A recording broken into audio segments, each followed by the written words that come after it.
Here's the biggest compliment I can play to Pirates this season. Last year's Pirates, I'm on record calling them emotional. I'm on record saying that they're the most dangerous team in the league, but they're not the most consistent.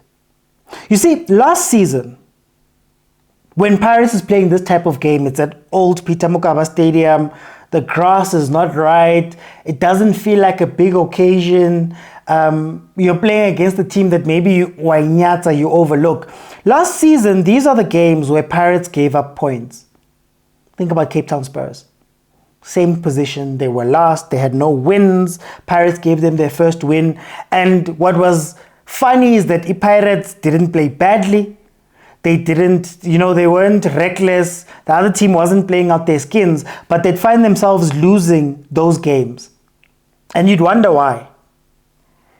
I often give mamelodi Sundowns the credit, and I give them the benefit. Like I always give them the compliment that mamelodi Sundowns is a team that's able to take draws and make them wins. In games where they have no business winning that game, they end up leaving with the 3 points.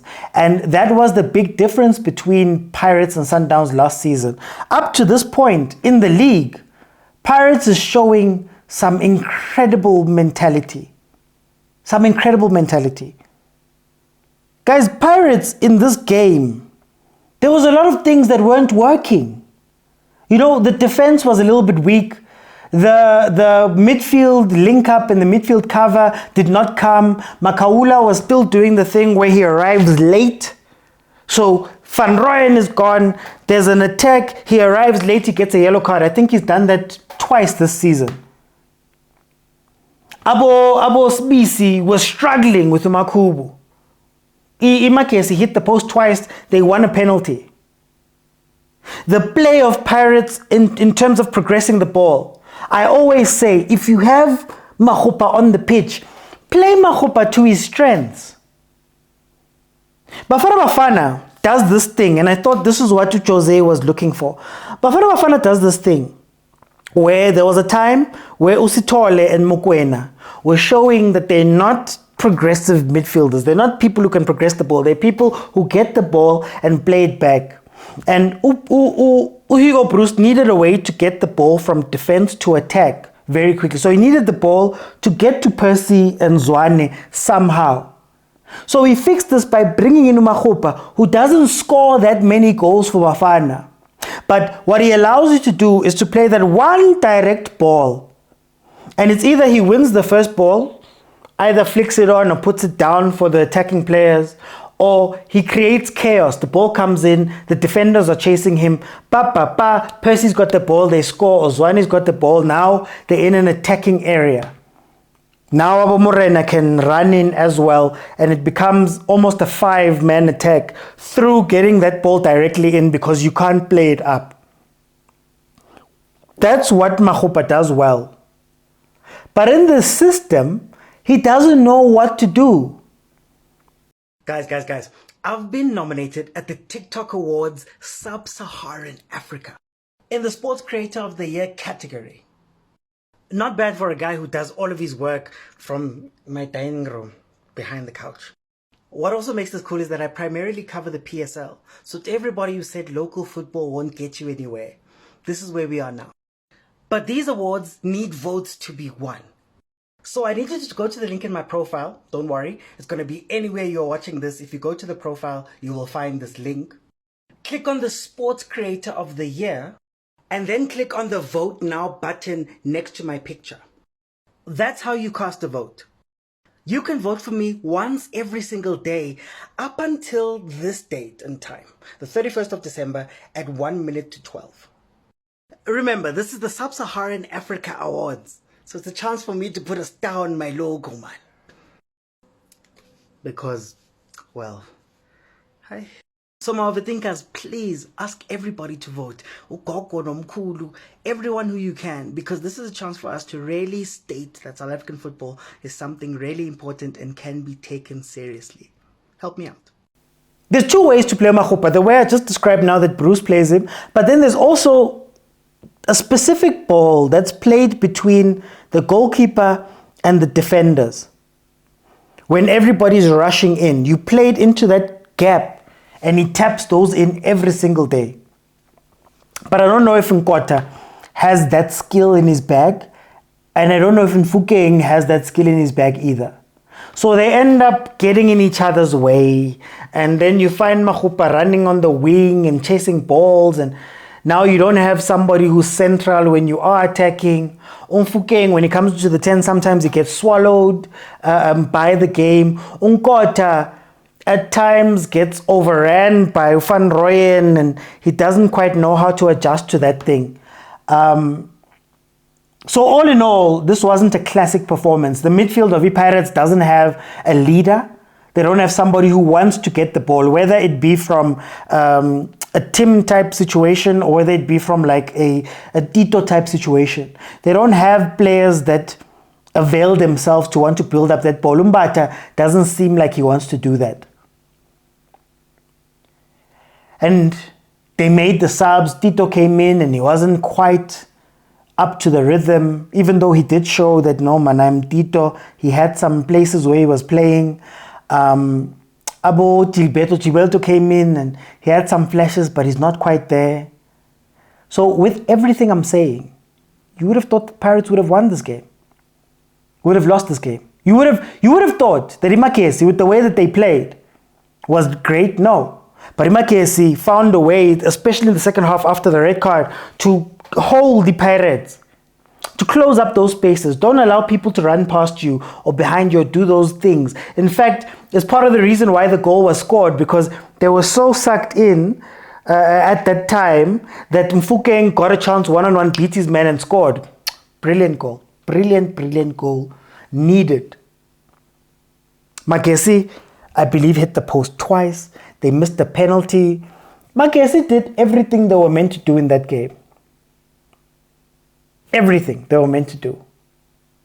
But when you finally play a championship team, or a team that looks like they can go for the championship, Sundowns had many games last season that somehow they won. In fact, this weekend, we saw Chiefs win through an individual brilliance goal. We saw Sundowns win through the individual brilliance of Ribeiro. You end up leaving without the 3 points. And I think that has been the big change in Orlando Pirates this season. That's the reason why they've only lost one game.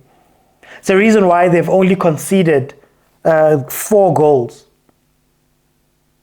It's the reason why they're breathing down Mamelodi Sundowns' neck, even when you look at the goal difference.